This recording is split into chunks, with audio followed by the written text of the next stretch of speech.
আবির ও হারানো জুতো। ছোট্ট আবির ক্লাস 1-এর ছাত্র। সে প্রতিদিন মসজিদে যায় নামাজ পড়তে এবং মাদ্রাসায় কুরআন শিখে। খুব ভদ্র, শান্ত ছেলে সে। একদিন আবির মসজিদে নামাজ পড়ে বের হল। হঠাৎ দেখে তার জুতো জোড়া খুঁজে পাচ্ছে না। অনেক খোঁজাখুঁজি করেও জুতা পেল না। অন্যদিকে বৃষ্টি শুরু হয়ে গেছে। আবির একটু কাঁদতে শুরু করল। হঠাৎ পাশ থেকে এক ভদ্রলোক এসে বললেন, বাবা, কি হয়েছে? আবির বলল, আমার জুতা কেউ হয়তো ভুল করে নিয়ে গেছে, আমার এখন বাসায় ফিরতে হবে পায়ে হেঁটে গিয়ে। ভদ্রলোক হেসে বললেন, তোমার মন খারাপ করো না। আল্লাহ ধৈর্যবানদের পছন্দ করেন। তিনি তার দোকানে নিয়ে গিয়ে আবিরকে একটি নতুন জুতা কিনে দিলেন। আবির বিস্ময়ে তাকিয়ে বলল, আঙ্কেল, আপনি কে? ভদ্রলোক বললেন, আমি একজন সাধারণ মুসলমান। আজ তোমার ধৈর্য দেখে আমি অভিভূত হলাম। এটুকু উপহার আল্লাহর পক্ষ থেকে ধরে নাও। আবির খুশিতে বাসায় ফিরল। মাকে সব বলল। মা কাঁদতে কাঁদতে বললেন, শাবাশ আমার ছেলে, তুমি আজ শুধু ধৈর্য ধরনি, তুমি একজন সত্যিকারের মুসলমানের মতো কাজ করেছ।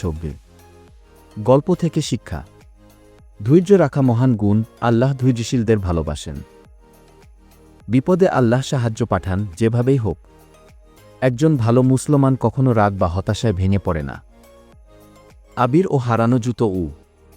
ছোট্ট আবির ক্লাস 1-এর ছাত্র। সে প্রতিদিন মসজিদে যায় নামাজ পড়তে এবং মাদ্রাসায় কুরআন শিখে। খুব ভদ্র, শান্ত ছেলে সে। একদিন আবির মসজিদে নামাজ পড়ে বের হল। হঠাৎ দেখে তার জুতো জোড়া খুঁজে পাচ্ছে না। অনেক খোঁজাখুঁজি করেও জুতা পেল না। অন্যদিকে বৃষ্টি শুরু হয়ে গেছে। আবির একটু কাঁদতে শুরু করল।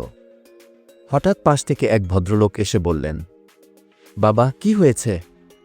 আবির বলল, আমার জুতা কেউ হয়তো ভুল করে নিয়ে গেছে, আমার এখন বাসায় ফিরতে হবে পায়ে হেঁটে গিয়ে। ভদ্রলোক হেসে বললেন, তোমার মন খারাপ করো না। আল্লাহ ধৈর্যবানদের পছন্দ করেন। তিনি তার দোকানে নিয়ে গিয়ে আবিরকে একটি নতুন জুতা কিনে দিলেন। আবির বিস্ময়ে তাকিয়ে বলল, আঙ্কেল, আপনি কে? ভদ্রলোক বললেন, আমি একজন সাধারণ মুসলমান। আজ তোমার ধৈর্য দেখে আমি অভিভূত হলাম।